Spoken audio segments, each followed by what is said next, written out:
Hello and welcome to season 2, episode 5 of Celtics Tube. I'm Jackson Agello. He's Dennis Riley. Since we last talked, Dan, we've got 2 games to talk about, and obviously what is a month of a gauntlet of a schedule for the Celtics. And they've gone 1-1 in those 2 games. Bucks and Suns split those 2 games. Obviously, the 2 teams who were in the NBA Finals last year. If you go 1-1 in those games, not the worst thing in the world. Yeah, not the worst thing in the world for the Celtics. But that brings us to big 3 topic, number 1 out of our 3 for the day. And the first topic is efficiency, which is kind of highlighted by these 2 games because in one game, the lead star for the Celtics, Jayson Tatum, was incredible, like a revelation, 42 points, which is absolutely outrageous to have, 16 to 25 from the field, drilled 7 3-pointers. He was outrageous, and there's really no other way to describe it. And the Celtics won that game over the Bucks, 117 to 103. On the flip side, they lost to the Suns, obviously one of the best defensive teams in the NBA. They lost 111 to 90 in that game. 24 points, but way less efficient. Still 25 shots, but only 10 made. So you don't usually want to be taking more shots than you score points in a game. That's not the best sign for efficiency. And that's kind of what it comes down to for the Celtics this season is, Jayson Tatum essentially takes about 25 shots a game. And if he makes, usually around 11 or more, they're in a great position. But if he doesn't, they're really going to have to grind things out and hope it's a really strong defensive performance. Exactly. No, I totally agree. I feel like that's been a Tatum thing all year this year. He's been super inefficient, but when he's hot, he's hot. And that was one of those games, the Bucks game, where you knew you felt like every shot was going to go in. But some other games, you feel like every shot's not going to go in. So we just got to see him kind of stay on a steady line for the rest of the year if he can. But he usually, I have faith in him by the end of the year to get it going, to continue to shoot like he probably not as much he did in the Bucks game, or not as well, but usually in like February and March he starts going ballistic. So I'm really hoping that happens again this year, like it has the past couple of years. But honestly, aside from Tatum too, I feel like team efficiency has kind of been an issue here or there. Like when Tatum's taking 25 shots a game, and this is also especially with Jaylen Brown being out for a while. He just came back the other day, but I feel like some other people got to pick up Jaylen Brown's shots, and some days some people can be super inefficient. Like Suns game, for example, Marcus went 1 for 13 from the field. That's definitely not needed, especially when you have to beat the Suns.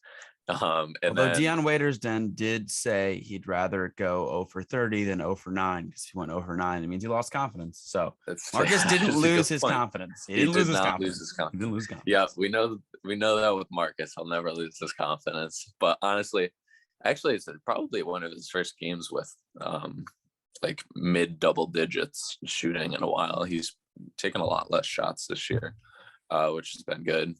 More assists and facilitating, but. And then during the Bucks game, Schroeder kind of took that roll on, went 2 for 10 from the field. Also not great. Still won, but we need those guys to become more accurate. Pass to the person who's making the shots more. Like the first game, it was Schroeder, 7 for 15, who's taking all the shots, making them. Second game, it was Grant Williams, 5 for 7 from 3. Give him the ball every time he's out wide open on the 3-point line, he'll make it. But yeah, no, efficiency is definitely going to continue to be probably a problem for the entire year, and hopefully they can clean it up at least to some extent, and we'll start winning more games. One way to get more efficient scoring is to score in one of the more consistent ways that you can score in the league, which is to get to the free throw line, and that's something that the lead star of this team doesn't do particularly well. Jayson Tatum, he gets to the line in his career, he makes 4.1 free throws per game. A player who played in a tougher era where honestly fouls were a lot more akin to how they're called now. And Kobe, who took, obviously Jayson Tatum's modeled his game somewhat after Kobe. That was his idol. He likes to take the mid-range that's somewhat being phased out of the NBA and likes to take the 3 ball. Kobe still averaged 6.7 made free throws per game throughout his entire career. So obviously we're not at all saying that Jayson Tatum is at all Kobe Bryant. That's quite obvious. But to take that next step in his evolution to score more consistently to help this team, he's got to get to the line more. There's no way around it. He's a good free throw shooter. He just needs to take things inside. That's a way to score consistently and get consistent point production for your team. So even when you're shooting on a night, when you're starting to shoot and it's about going to be a 8 for 20 kind of night, well, you can get to the line and supplement some of those missed shots and, take a couple of those extra fadeaways away when you're just not shooting the ball particularly well. Yeah, I completely agree. And I feel like since he started in his career, he's kind of struggled drawing a lot of fouls. Last year was a bit better, especially toward the end of the year too, when he was going ballistic. But even with the rule changes this year, I think he struggled a bit trying to get used to the new foul calling a bit in the beginning. But I feel like now at this point, he's got to know, or at least get a sense of when to draw contact, when to drive, especially like you said, when he's having an off shooting night. Those are the best opportunities to drive, get fouls, get free points at the line.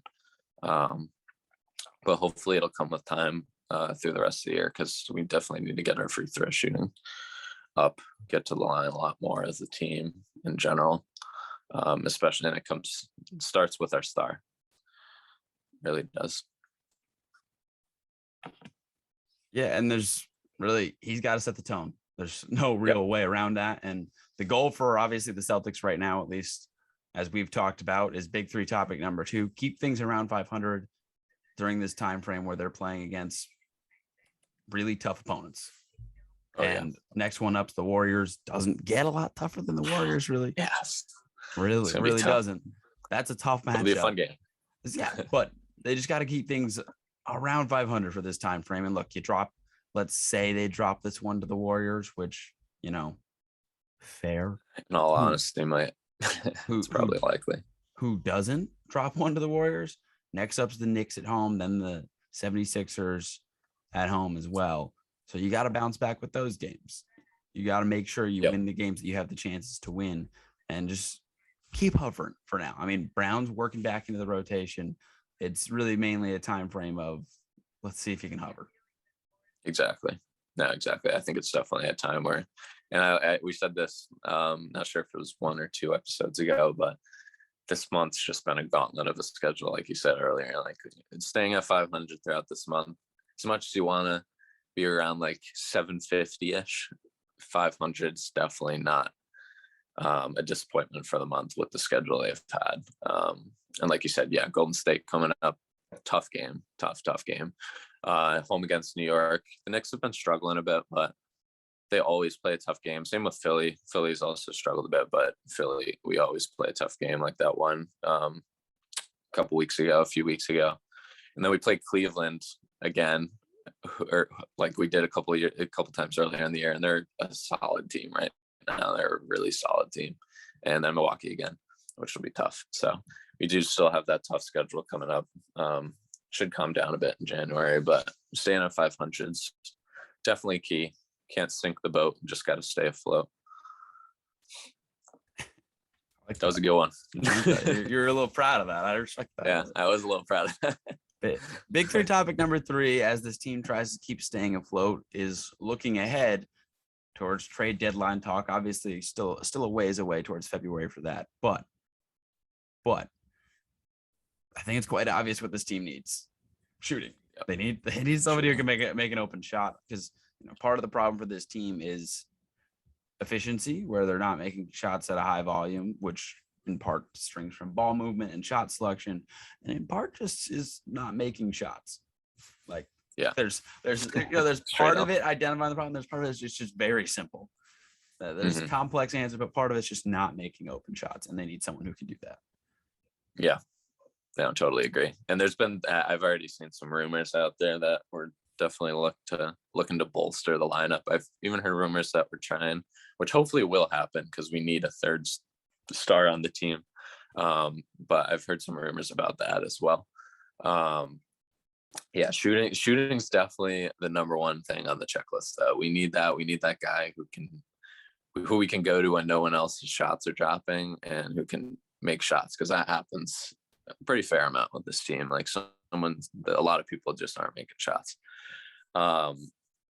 One person, I mean, I think the cost will be too high for how good he's been. He's not been that good, but I feel like the Kings are going to want a lot for him. Is Buddy Hield? Not the biggest Buddy guy, but he can shoot like really well. So I would like that. And then I mean, I feel like there's a solid amount of guys you can get on kind of a cheap deal throughout the league. One's actually Terrence Ross. I think he'll be pretty cheap. He can shoot, but can't really do too much else. But that's all we need. That's all we need. At this point, they just need the shooting. Just need shooting. So that would be another good person to have. But third star wise, I honestly don't know who's going to become available for that particular role yet. I feel like it's a little too early to tell like what teams are gonna put their people on the chopping block. How many big time guys? I mean, I think you'll see. I mean, the Blazers are borderline fire sale eligible, so maybe CJ is available. That would be great. I know they've made everyone but Dame available. CJ would help. Obviously, his defensive acumen is non-existent, but not great. You know, his shooting ability certainly is something to look at positive. I don't know if he's the perfect type of fit, but that's the type of player that could potentially be available. We'll see. That's really plain and simple. You just have to wait and see. But they need someone to shoot, and that ties into my final thought, which is a simple one. Make shots. It's again, like we could get into the weeds of the offensive structure and exactly what they're doing. But at certain points in time, and I think of late, it is that simple where they're not getting awful shots. You know, the ball movement hasn't been abysmal. They just got to make some. Yeah, that's true. It's been tough. It's been tough to watch some games when absolutely nothing is falling from anybody. They really need to start making shots, make the wide open shots, which like you said, the ball movement's actually been pretty good recently, especially in comparison to what it had been previously. So like haven't really had too many complaints about the offense other than making shots. But I think, and I could stroll this into my final thought too, I think what's going to help a bit is having the team completely healthy. And right now we are at a good spot health-wise, especially with the usual hospital Celtics and the usual lengthy injury report. With Jaylen coming back, he's definitely still not at 100%, but he looked a lot more explosive last game, which was good. I think they rushed him back last time a little too quickly from the hamstring. Which is the worst injury to rush someone back. The worst, yeah. Chance of re-aggravation on that is high. Yep, super high. So yeah, I think especially now too, with COVID is running rampant right now in the league. Teams are falling left and right. As shout out to Isaiah Thomas getting the 10-day contract. It sucks that's for the Lakers, but a lot of hardship. Still respect, yeah. A lot of hardship exemptions going out to teams that don't have enough people to play because I mean Langston Galloway just got a 10-day the other day. Yep, that's a throwback. Name. Yeah, hopefully our team, I know we had a bit of COVID issues last year, but hopefully we can steer as clear from this as possible. I know Jabari Parker just got put into protocol yesterday, but so hopefully that doesn't spread throughout the team. But just got to stay healthy, and I think the chemistry. I mean, we have solid team chemistry, but that'll only get better as they stay healthy. It's pretty much just we'll wait and see if they start to develop some things. Obviously, once again, hover around 500 for now in this tough matchup time frame. Yep. Golden State could be a challenge, but Knicks and Sixers after that, winnable games. Keep hovering around 500. See what happens around the trade deadline, and we'll see how they do in these games next week. That'll do it for this week's episode of Celtics Tube. We'll see you guys next week. He's Dennis. I'm Jackson. See you guys later. See ya.